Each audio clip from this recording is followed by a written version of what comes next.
In the 5th episode of Heartland Season 17, Jack and Amy get Blue ready for a competition. Lisa handles a difficult defeat. Jessica is betrayed by Luga and their work together at the gallery. Covertly, Katie buys a secondhand dirt bike. Are you curious about what transpired throughout it? This is all the information you want for Heartland's 5th episode of Season 17. Cattle with Jack. Tim and Amy Heartland opened the show. When Jack's new neighbor Nathan Price showed up, he complimented Jack on how well he and Blue got along and warned Nathan that if Jack attended the working cow horse competition that weekend, Nathan would have serious competition. Naturally, Jack was the first to respond that he was too busy to compete, but the more he considered the competitors, the more appealing the notion seemed. Jack was confident that he wanted to enter the contest after practicing with Blue. Jack even seems incredibly eager to demonstrate Blue's abilities, and Blue appeared energized to carrying out Jack orders with flawless precision. However, it became evident that Jack wouldn't be able to make it to Braun that weekend after Lisa received some unfavorable news. Jack urged Amy to participate for him because he didn't want to let Blue down. He appeared to be just as eager to compete as he was, and because he wanted to defeat Nathan Price. Since his competitive nature was showing through, Amy was initially a little hesitant,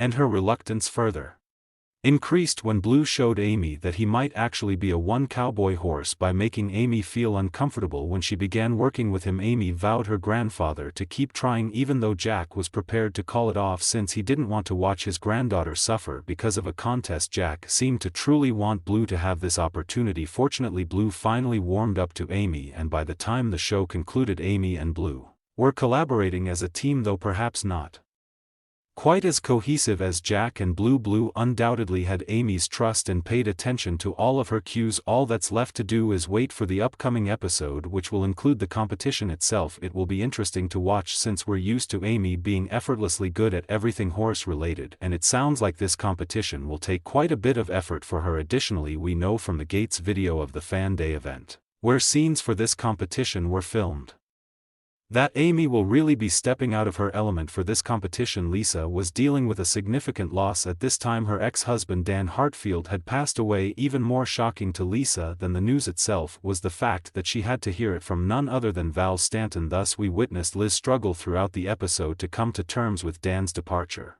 and her feelings about it. Even Lisa didn't seem to know what her wife needed at that particular moment, despite Jack's best efforts to support her through her suffering. Lisa was first irritated by the way the news had come to her, and it soon turned into resentment at Dan for not even reaching out to let Lisa know he was ill and allowing her to say farewell in a dignified manner. However, it was also evident that Lisa was in pain beneath it all a great deal. After all, Dan had been a significant part of her life for many years. They had a long marriage and they had founded a company together. Even though Jack offered to accompany her, Lisa initially refused to attend Dan's funeral because she was unsure of how to manage his passing. It was during their conversation that Lisa seemed to finally comprehend how she feels and what she wants to do about the funeral. Jack reminded his wife that while there may have been difficult moments in Lisa and Dan's marriage, there were also happy times. As a result, Liz had eventually opened up to her husband the following day when Jack went to speak with her. Though still grieving over Dan's passing, Lisa appeared to be in some ways lighter after that breakthrough chat. Ultimately, it transpired that Dan did bid Lisa farewell in his own unique manner. An envelope was on the porch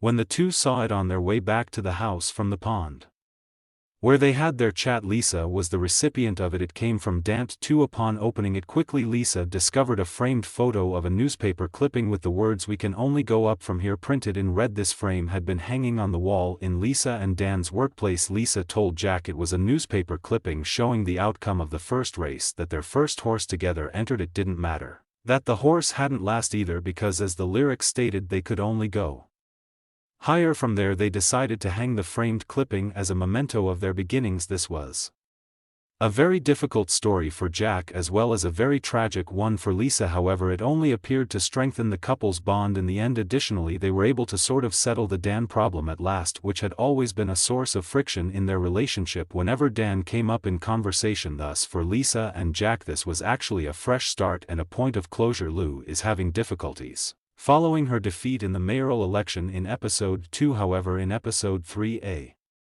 Fascinating new business possibility in the shape of Jessica's art gallery emerged, and Jessica consented to Lou being her gallery partner after they had overcome certain obstacles together. But given that the partnership had a rough beginning, it's understandable that difficulties persisted throughout this episode, and a lot of this episode was Lou's fault. Lou hurried out of the house at the beginning of the episode saying she was running late. We quickly discovered why Lou missed their meeting with the bank to discuss a loan for the gallery, it seems because he had overslept. Naturally, Jessica was not thrilled with Lou because Lou could already rescheduled the meeting once, and that neglected to show up, leaving Jessica to handle the bank manager alone. Furthermore, the bank would not provide them with the necessary loan to refurbish the space, nor would any other bank. Elle decided to mend it. She thought that by involving Rick, they would be able to obtain the necessary funding to open the gallery. It appears though that Jessica wasn't the only one who found Lou to be a bit irritating, since it appeared that he had permitted the former modder to utilize her connections for personal advantage. Rick was also not pleased that Lou had gone behind his back and preyed her way around to get Jessica the permission she needed to start restoring the building from the Heritage Committee. Fortunately, Lou finally acknowledged her mistake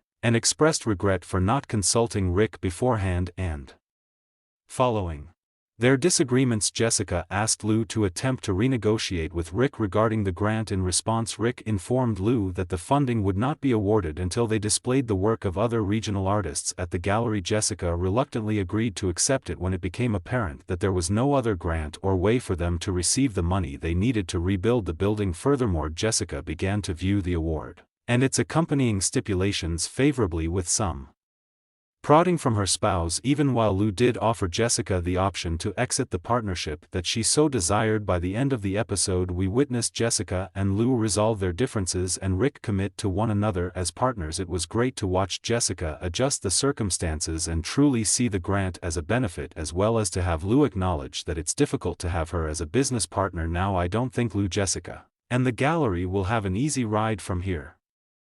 Indeed, the 8-episode description mentions that the two friends would have to deal with a stressful gallery opening, but given what they've previously been through, I have no doubt that they can triumph over any storm the gallery throws at them. Katie was thinking about getting a dirt bike as their disagreements. Jessica asked Lou to attempt to renegotiate with Rick regarding the grant. In response, Rick informed Lou that the funding would not be awarded until they displayed the work of other regional artists at the gallery. Jessica reluctantly agreed to accept it when it became apparent that there was no other grant or way for them to receive the money they needed to rebuild the building. Furthermore, Jessica began to view the award and its accompanying stipulations favorably, with some prodding from her spouse. Even while Lou did offer Jessica the option to exit the partnership that she so desired, by the end of the episode we witnessed Jessica and Lou resolve their differences and Rick commit to one another as partners. It was great to watch Jessica adjust the circumstances and truly see the grant as a benefit, as well as to have Lou acknowledge that it's difficult to have her as a business partner now. I don't think Lou, Jessica, and the gallery will have an easy ride from here.